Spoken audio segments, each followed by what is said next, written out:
Hello my beautiful friends. So I'm back from the forest with a bunch of porcini mushrooms, and it's time to talk a little bit about how to transport them and how to process them afterwards, right? Now you got all these mushrooms, what's next?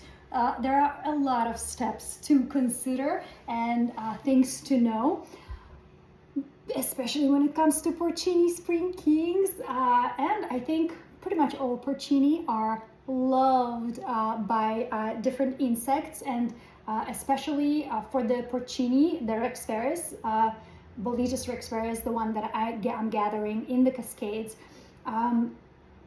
Fungus gnats adore them, and anytime the mushroom is like even slightly peeking from under the ground, when I lift it with my knife like this and turn it over, the first thing I see, and you probably saw in my videos, that there are a bunch of little flies congregating where the cap meets the stipe, so right there. What are they doing there? They're trying, first of all, they like the moisture around the mushroom in the soil. They love the moisture, and they're trying to eat and lay their larva inside the mushroom, so that when the larva develops, they have stuff to eat right away, right? So that's what they're trying to do, and it's kind of a race against time. Who's gonna get the bolete first, you or the little larva? And let's get back a little bit in time. So after you gather them, I usually gather my porcini immediately into a bag like this, right? And then as I'm going back home, I roll it up. It's a paper bag. I roll it up, and then I poke a couple of holes in there, just so there's a little bit of ventilation going on and the mushrooms are not sweating. And this has been working perfectly for me when it comes to all mushrooms. So I just save my Trader Joe bags, all my Whole Foods bags, all my paper bags are all in my car all the time. And I'll put my Matsutake there, I put my Morels, Porcini. Oh, Rosie, no. Rosie, no. I know you wanna go there. I have this trash bag ready, and it has like some, a few mushrooms and some earth in there. And Rosie has been eyeing this bag. She's like, I want to get inside. I want to be there. Oh, please don't push the phone down. Okay, Rosie bud. No. This is the water for washing the mushrooms. Okay, no, honey, baby. Evie! I'm going to ask my son if he can play with her now. Evinka, could you take Rosie, please? No. Please don't take the phone. Don't push the phone into the water. I have a bucket of water. Can you play with Rosie for a little bit? She wants everything here. She's like, I know. Rosie's. Thank you so much. She's in my room. Thank you. I'll just keep her in here. I'm gonna go wash my face. Thank you. All right, so we're back. Thank goodness Rosie is busy now, because she is just the most curious little cat ever. And I can't risk my phone falling into my water bucket here or anything like that. Plus, we don't want the hair. I just cleaned everything up, made it nice and clean. Okay, so I transported the porcini in a paper bag, rolled up. Some mistakes that I've learned that I made after I made them, and nobody told me about them. It's just kind of like an experience type of thing. So after I pull out the mushroom, let's say I pulled out the mushroom from the earth, like this one, and I saw that there were fungus gnats all over it, right? So normally, some mushrooms I clean up right away. So my basket, when they get into my basket or into the bag, they're already super clean. But at times like this, when there's not, the days are still short, I'm by myself, I want to get as many mushrooms as I can. The mushrooms are too few far apart and in between, and I get to, thank you, Annie. So I'm just making it so she can't, so like. Oh, so she can, yeah. She's back.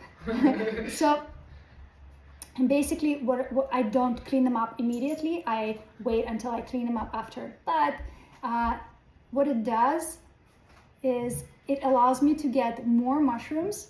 However, in a long term, it is definitely hurting me, because if I was to stop and clean the mushroom, chances are I would clean up the part of the mushroom that has larva eggs on them already, right? Because sometimes you don't see anything. It seems like, oh, the mushroom is fine, it's totally fine. Even if I cut the base off, which I usually do, to see like this, bam, it's so clean, there's nothing there, right? But I saw the fungus gnats were kind of all around this mushroom, so they could have possibly laid some eggs somewhere. So if I'm to clean this mushroom carefully and see like every angle of it and then store it that way, it would probably be much better, because the larva, if they laid eggs somewhere like on the outside here, on the outside there, I'm probably taking it all off, right? So I'm probably going to save the entire mushroom, because when I don't do it right away, I'll tell you what happens. Bad things happen to the mushrooms. Like this one. This mushroom was seemingly very, very, very clean. There was nothing happening there. But now that we have arrived at home, it turned into like a mushy stem. So I know when I cut it, it's not gonna be pretty. So we're gonna take this trash bag right here I created for myself, and we're gonna start slicing and dicing just to see where we at.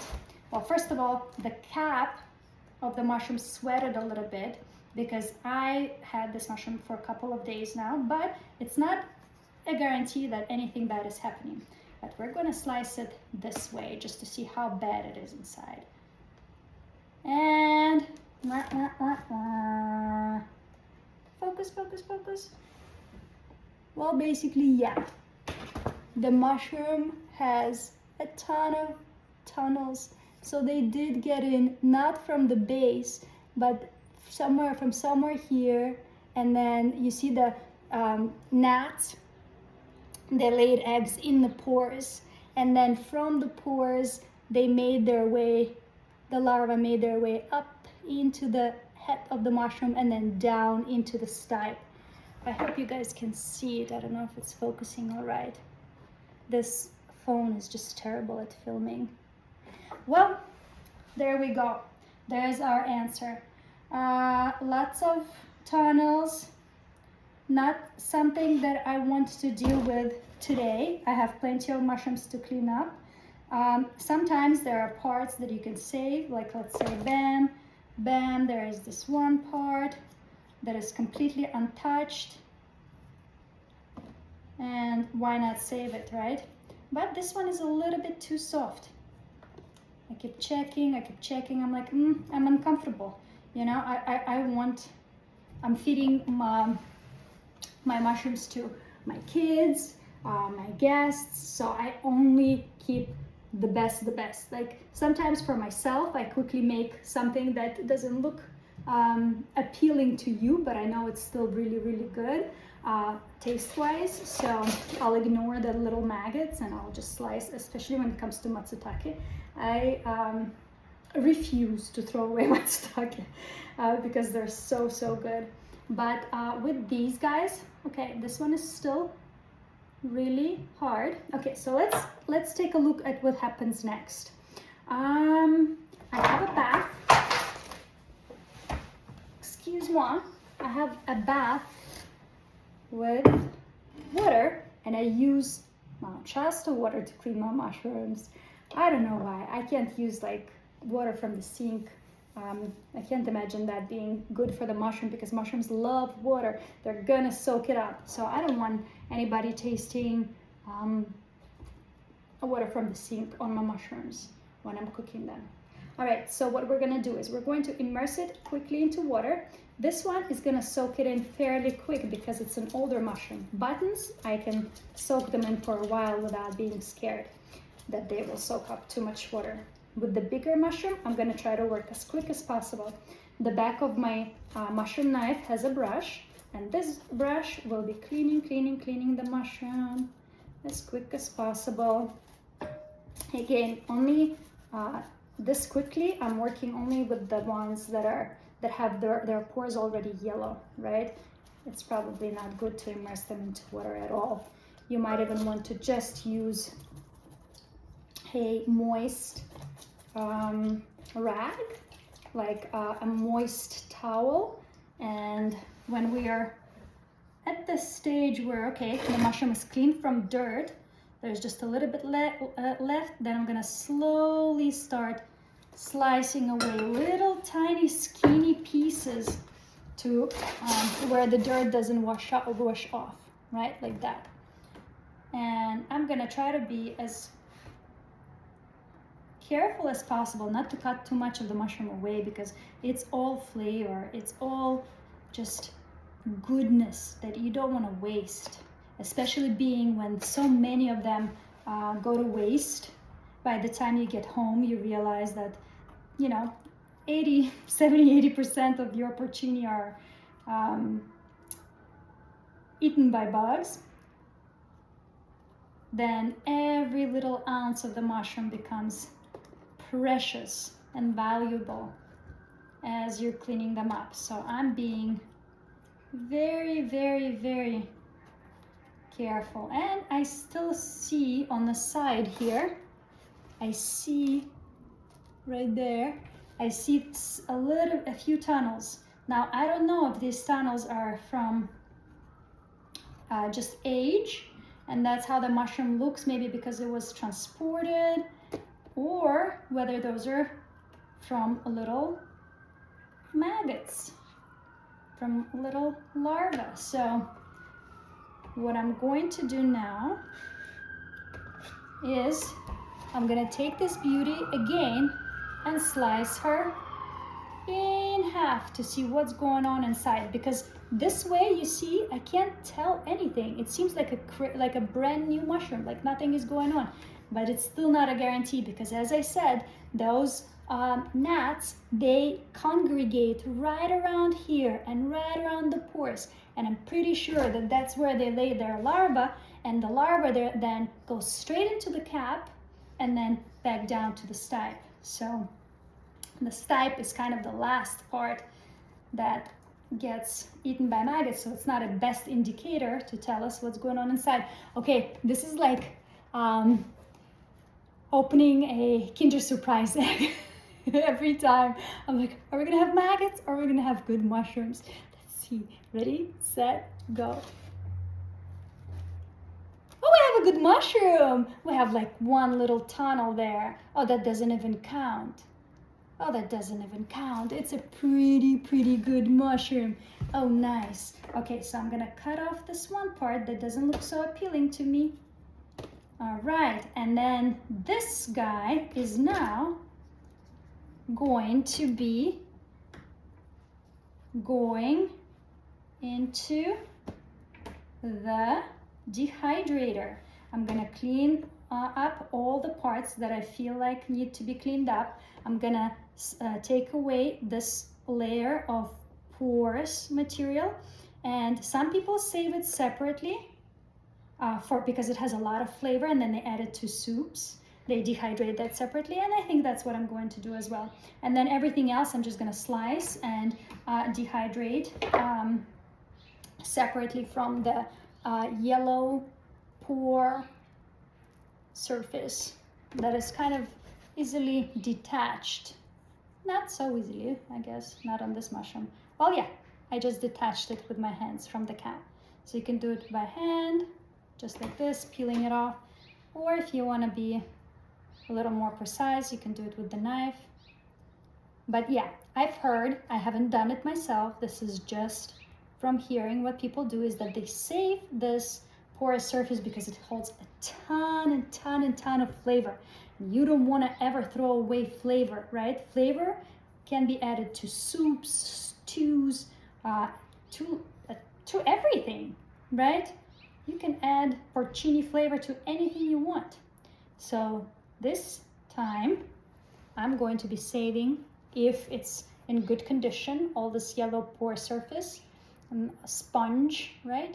Then I will be saving it. All right, I'm gonna pause and grab a little towel where I'm gonna be saving all the things that are going into dehydrator. Give me a moment. All right, I'm back. So I laid everything out on the towel, but I forgot to tell you something very, very important. So if this one little maggot hole bothers you right there, then this is what you can do. You can slice the mushroom into pieces that you will be dehydrating it in, right? So don't put the entire mushroom like this or like even a half. Slice it and put it into a salt water solution for, you know, an hour or maybe even overnight. I wouldn't do it overnight. I think an hour is plenty, and then drain it, and all the maggots will be up at the top of the salty water, and rinse it and dehydrate it that way. If you're completely against little holes, then you probably won't be eating any porcini. I'm sorry. It's very hard to find porcini without any holes at all. So when you get one that looks like this, you celebrate victory. You scream, yes, yes, I got there first. That's it. Okay. All right, and then what's next? Okay, well, I have all these mushrooms to clean. All right, I'm going to be moving fast. Maybe I'll find some stories to tell you. I don't know if you've seen my previous videos, but we talked, well, I wrote, I think, in one of my short videos, I wrote a little bit about the porcini, the name. What does it mean? What does it stand for? And if you haven't read that article, then I'll tell you right now while cleaning up my little piggies. So porcini is Italian for little pig, right? What do you say? Doesn't this look like a little pig? I swear, when they're in the ground, when they're poking their little heads from under the dirt, that's exactly what they look like. Little piggies, like little, what do you call the little noses? It exactly looks like that. So I totally get it and 100% agree with the name porcini. Also, porcini is plural. So if you want to go with like a single, porcino, it's a porcino, single porcino, many porcini. And porcini is not the name for this specific mushroom. Porcini is a name for a group of mushrooms that are all delicious and rare, and people, well, rare, I don't know, rare because bugs get to them first, but they're prized and are considered to be choice edibles. And there are about 25 different species of porcini, of edible identified mushrooms in the porcini group. And some of them come up in the fall, like the Boletus edulis, right? Some of them come out in the spring, like this guy. This is Boletus rex veris. And for that reason, because they're different by DNA, right? And they're different in where and when they come up, they have different names to them that are called scientific names, but the more correct way to say that, I believe, is binomial name. So it's two words, usually, sometimes like a three. In the case of Boletus rex veris, it's a two-word second name, epithet. I believe it's called epithet. So the first word in the binomial name, which is also known as the scientific name, is usually the name of the genus. So we know that this is a porcini, but official name for it is Boletus rex veris. So Boletus, it stands for the name of the genus, and that genus holds within it many different Boletus, right, species. The second word in the scientific name, or the binomial name, is called epithet, is also called epithet, and it stands for it names the species. So this species are Rex veris. And Rex veris is Latin for Rex, is Latin for king, like T-Rex, like the big dinosaur, the king of the dinosaurs. And veris stands for spring. So spring king, Boletus spring king, or spring king Bolete, or spring king Porcini, right? So there we go. We just decoded the entire name. And it's fun to know. So I'm cleaning this one up, and I keep coming up upon these holes. These might be holes from a rock that was nearby. They don't look like the holes from. Oh nope, there are holes everywhere. So let's see how bad it gets. We're gonna clean it up a little bit. Oh, I started cleaning it into my water bucket. I do that all the time. I confuse it with this dry thing, and then I have to clean up the water, but it's not that bad. All right, so let's slice this one in half and see what's going on inside. Are we gonna have a good one, or is this gonna be gone? Is it gonna be something we can deal with, or are we gifting it to the larva?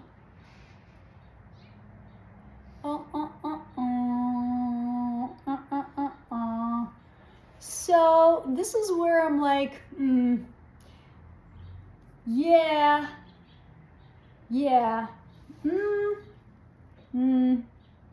So the cap, the hat, has no holes in it.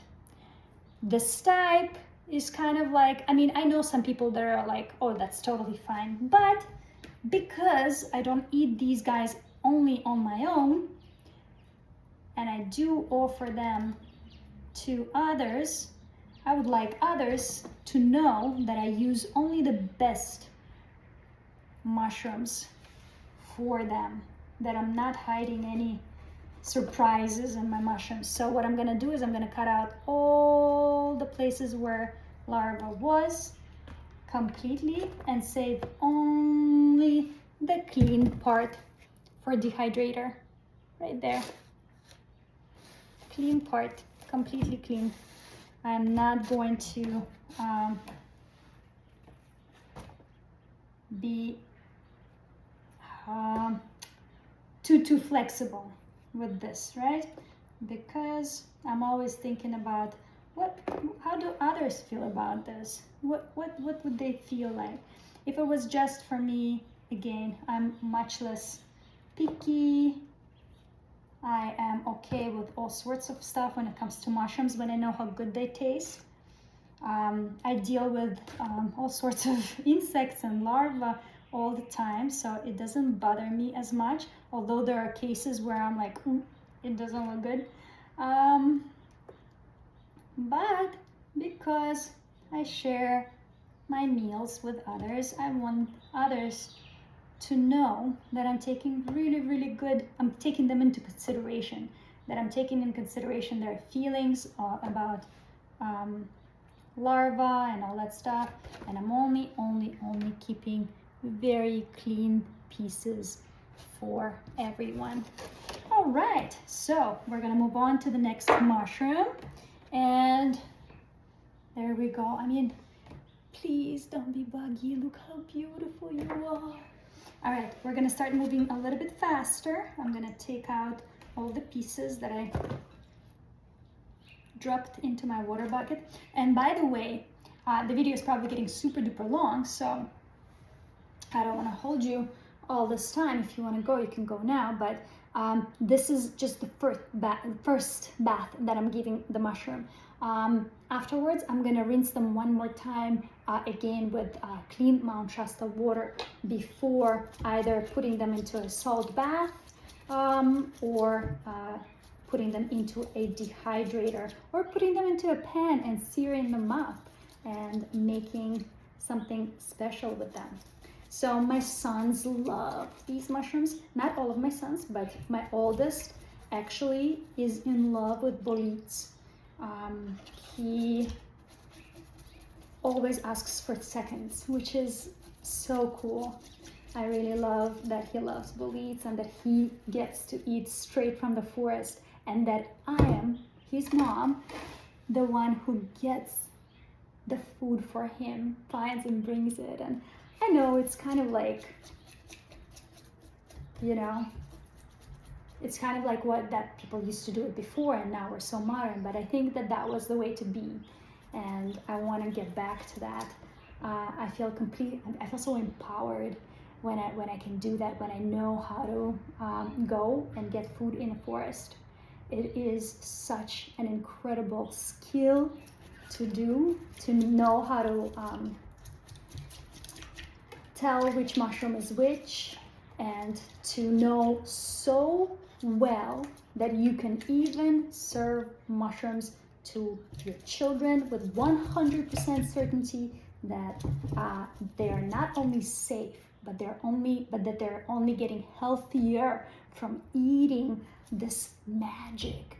This guy was out there in the forest his whole life, listening to the birds and being washed with the purest rain and all these sounds, and being with the earth. And now this will enter the microbiome of my kids' tummies, through the tummy, and that's incredible. That's the only type of connection I ever wish for everyone to have with their land, through, not the only type of connection, by the way, but this is one of the connections that is so uniquely intimate, right? There's no more intimate way to connect to your immediate environment than through food, right? So you're like literally consuming a part of something that's around you, and connecting your DNAs from within. Wow, that's like sacred. That's sacred. Eating is a sacred process. I've been back since the day before yesterday, well, the night before yesterday, and ever since I got back, I have been eating more meals nonstop. I can't stop. They're so good, and I get hungry, and I don't want anything sweet. It's like they regulate my sugar, and a lot of times I'm like, I want sweet stuff, I want yummy stuff, like pastries. I like that type of stuff. I don't want any of that when I'm eating mushrooms. It's like all I want is the actual mushroom. All I want is the flavor of the mushroom. It's incredible how that works. It's like they're healing. It's a healing food that works immediately. The moment you have a bite, you're like hooked. You're done. Something changes within you. You feel connected. You feel healthy. You feel magical. You feel the magic that's within this food, and it's activating you from within. So another thing I wanted to share with you, I am on government benefits when it comes to food. I wish I could get more than just food, because I do need it, but for now I get government benefits for food and Medi-Cal. But for food, the amount of benefits that I get, it's such an amazing help, but it's certainly not enough to feed 3 growing children. So my food stamps, they ran out approximately like they last only for half a month, and then the rest I'm completely on my own. And plus, we always have so many children in my place, and everyone is always welcome to our pantry, and everybody, I just love feeding people. That's my thing, it's just, especially children, I'm like, I don't ever want them to feel like they don't have enough. So anyhow, we go through the food stamps quickly, and then mushrooms supplement for the rest of the time the protein, right? So they have so many vitamins and minerals and so much protein, and I'm talking about, just forget about the bad mushrooms and bad stories. I'm talking about, hi Bubala, I'm recording, okay? I'm talking about years of knowledge and being 100% sure of which mushroom it is, and testing it on myself. And giving when you share it with someone else, be it your friend, your child, or whatever, giving them like a little piece at a time to see that they're not allergic after you know for sure which mushroom it is. So if you have a problem with the idea of that, then this video is just not for you, unfortunately. Then you're just not there yet mentally and knowledge-wise, and that's understandable. We are all so programmed to believe that things in the forest are so dangerous, especially the mushrooms, because of the terrible stories that we've heard from people being a little bit too adventurous. And I am not that person, unfortunately, or well, fortunately, I guess at this time. I used to not like that about myself, about being so precise always, and so like, only bad words come to mind, but that's why I'm like, I don't know what to say. About knowledge and knowing what it is that I have in my hands and how to use it properly, right? So where was I with this? Yeah, basically, when you know what you're doing, then you have the most powerful tool in your hands that, yes, can take away life, but it can also gift life, gift years of life, gift health, gift happiness, and gift food, nourishment to your body. So that's why it is the whole process is just so sacred to me. I forgot to give you the surprise egg. Kinder surprise. Is this gonna be, my son looks better. Is this one going to be a good one, or are we gonna have to gift it to the fungus, what are they called? Gnats. Ready, set. It's completely clean. This one is such a beautiful baby. Yay! He's going onto a drying towel for now, and later we're gonna rinse him one more time. But oh my god, not a single larva tunnel or anything like that. Nice and firm and crispy. Oh, yes. We got one that is good. Well, I did have more that I've cleaned up prior to these guys, and all of those are good, but I threw away a lot, and yeah, I think that if I was to clean them right away while I was in the forest, I could have avoided throwing away this many mushrooms, because I might have possibly cleared up the parts where they laid their larvae. However, now that I see them congregating around this one spot and around the pore surface, maybe if I get rid of the pore surface, the spongy yellow surface in the forest, then maybe I'm gonna save my mushroom. I think I'm gonna start doing that. Okay, you see? Sometimes you just need to start talking and ideas will come as the words form. All right, well, I think I will stop this long video for now, continue with my cleaning in silence, or maybe my kids are here, maybe we can chat about school and stuff. And I hope you enjoyed the video. Please let me know if you have any questions, if you have any recommendations. How have you been cleaning, saving, transporting your porcinis? And by the way, I still have a ton of more rails, so I will be. So did this right or Chris. So I will be. These are just some of my children. Some are there, some are there. Come on, your children. You're not my children. You're my children. You're our brother from You're another actually- brother from another mother. That's who you are. No, you're his son. That like. Oh, we have to go to practice. No, Mom, it's fine. It's fine. Trust, it's fine. No. Wait, did we miss it? Yeah. What time is it now? Oh my god. No, We Mom, missed Mom, practice. Mom, it's fine. It's fine. Stop. It's not fun. No, Mom, Mom, trust me. Love you. Bye. Trust me, just